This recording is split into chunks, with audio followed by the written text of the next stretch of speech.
हे नितीन म्हात्रे, शिवसैनिक. आजचं हे आंदोलन जे आहे, विकृतीच्या अगेन्स्ट संस्कृती संस्कृती मांडणारे लोक आहेत, ते सगळे आज येऊन इथे उभे आहेत आणि विकृतीचा निषेध करतायत. आज तुम्ही महाराष्ट्रात बघितलं तर महाराष्ट्रात छोट्या मुलीपासून वयस्कर माणसापर्यंत बायांना कुठेच म्हणजे स्थिर नाही आहे.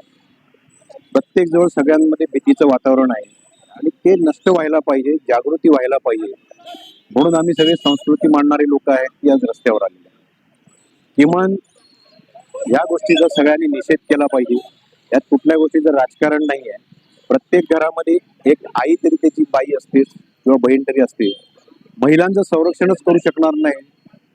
जी लोक स्वतःच्या आया बहिणीचं संरक्षण करू शकत नसतील त्यांना जगण्याचा कुठलाच अधिकार नाही.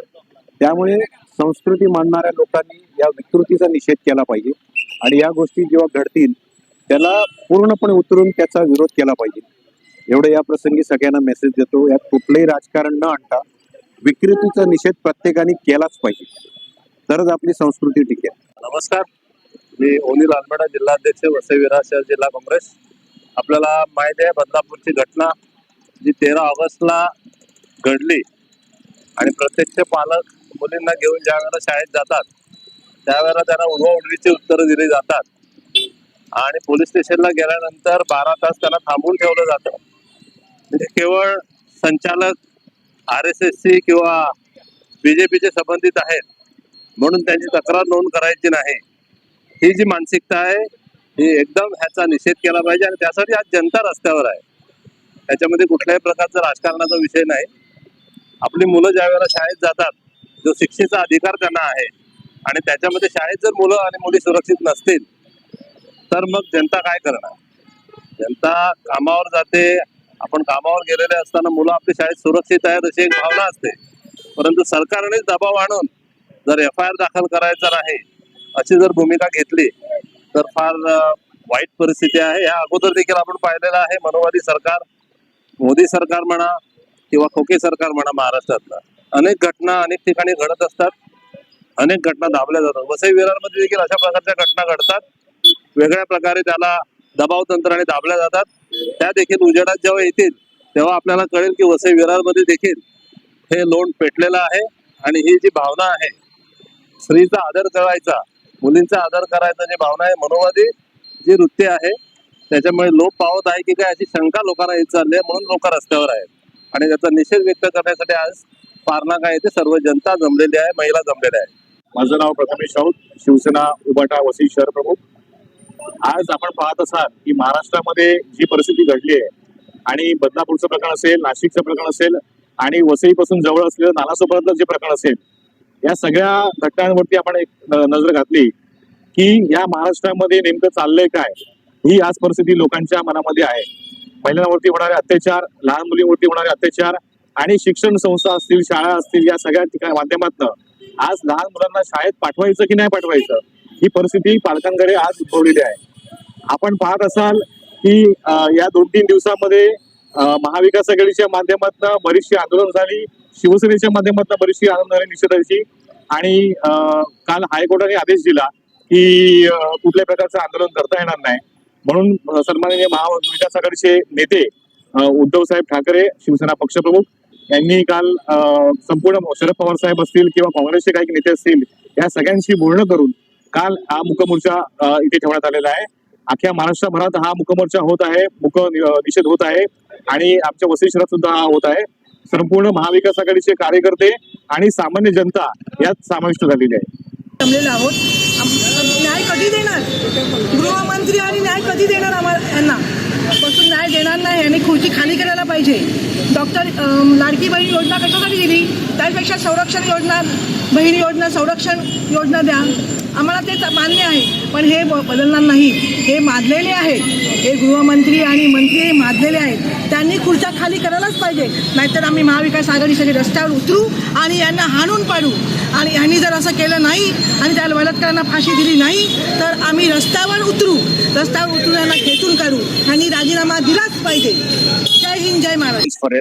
मी आज इकडे एक नागरिक म्हणून आलोय, कोणत्याही पक्षाचा कार्यकर्ता म्हणून आलेला नाहीये. कारण हा जो विषय आपला चाललेला आहे, महिलांवर जो अत्याचार होत आहे, हा अत्याचार 2013च्या अगोदर पण हे होत होते, पण त्याचा एक रेशिओ होता, तो तुम्ही बघितला असेल तर 2013 नंतर 2019 ते 22 पर्यंत जो रेशिओ आहे 38% त्याच्यामध्ये स्ट्राईक झालेली आहे. ह्याच्यामध्ये तुम्हाला एवढं सांगू इच्छितो सर की कुठेतरी निष्काळजीपणा केलेला जात आहे सरकारातर्फे कुठेतरी निष्काळजी. कारण सरकार गुंतलेली आहे विकासाच्या कामामध्ये. विकास करायला पाहिजे, विकास नाही केला असं नाही, पण एका साईडला महिलांचा आणि यांचा विनाश होत चाललेला आहे. आणि विनाश अशा पद्धतीने होत चाललेला आहे की आपण त्या लाडकी बहीण योजना देतोय, बरोबर, योजनेची पण गरज आहे, पण आम्हाला पैसे नको आहे. आम्ही भारतीय नागरिक म्हणून सांगू इच्छितो सरकारला की आमच्या महिलांना सुरक्षा द्या, प्राधान्यावर पहिली सुरक्षा द्या, नंतर आपण पैशाचं त्यांना जे काही देतोय योजनेप्रमाणे ते देऊया. दुसरं माझा एक महत्वाचा मुद्दा असा आहे की सरकारला सांगू इच्छितो की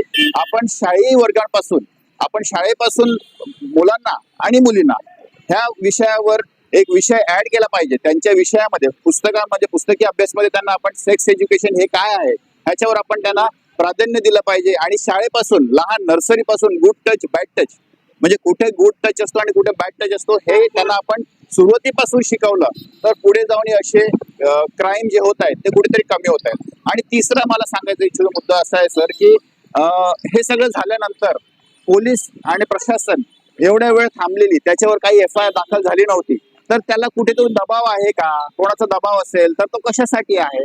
आणि ह्याच्यावर देखील चौकशी केली पाहिजे.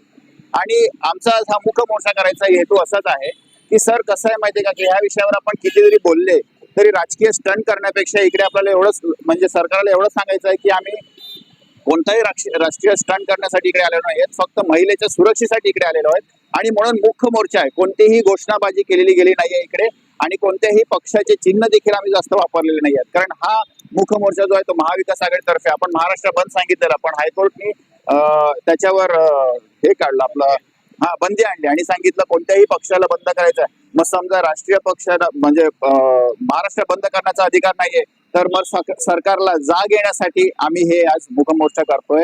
आणि आमची विनंती आहे की महिलांना फक्त आणि फक्त संरक्षण द्या, पैसे आम्हाला नको. धन्यवाद.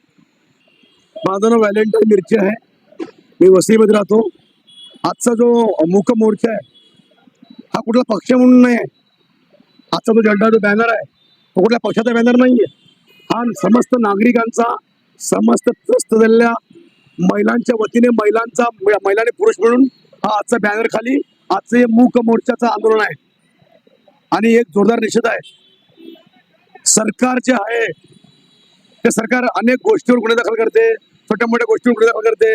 आज एवढे मोठ्या बदलापूरमध्ये रेप झाले, अत्याचार झाला अल्पवयीन मुलीवर, आणि 12 तासांनी गुन्हा दाखल होतोय. हे काय? अरे कुणाची वाट बघायची आहे? कशासाठी चाललंय सगळं? कुणासाठी चाललंय? की सगळ्यांना राजकीय म्हणजे ज्यांचे जे म्हणजे लागेबांध आहेत त्यांना सगळं रान मोकळे ठेवायचं आहे का? आणि वरून तुम्ही 1500 रुपये काहीतरी ते लाडकी बहीण वगैरे, हो आमच्या बहिणींना 1500 रुपये देण्यापेक्षा चांगली सुरक्षा द्या, चांगलं संरक्षण द्या. म्हणजे त्या 1500 रुपये खायला अशा अत्याचारामुळे अन्यायामुळे उपयोगी तर पडल्या पाहिजेत.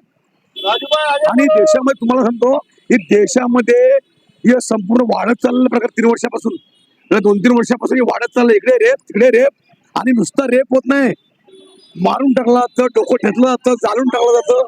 हे अशा प्रकारे हे सरकार निकम्म आहे आणि एकदम पाणीकम सरकार आहे. कुठली कारवाई करण्याच्या या मूडमध्ये नाहीये. हे सगळेच ठिकाणी लांगेबंदी असतात. कोणी रेप केला त्याची ओळख आहे, कोणी अत्याचार केला त्याची ओळख आहे. बाकी गोष्टीमध्ये अरे बघा ना, ट्रॅफिक चालले, एखाद्या नागरिकावर लगेच पोलीस गुन्हा दाखल करतात, त्याकडून वसुली करतात, नियमानुसार चलती, मग गुन्हा दाखल व्हायला वेळ लागतोय. एखाद्या अत्याचार आणि बलात्कार गुन्हा दाखल व्हायला जर 12 तास लागत असतील तर मग हे सरकार हे असं म्हणेन की या सरकारच्या आईचा गो आणि हे सरकार पूर्णपणे निकम्म आहे आणि निकृष्ट सरकार आहे.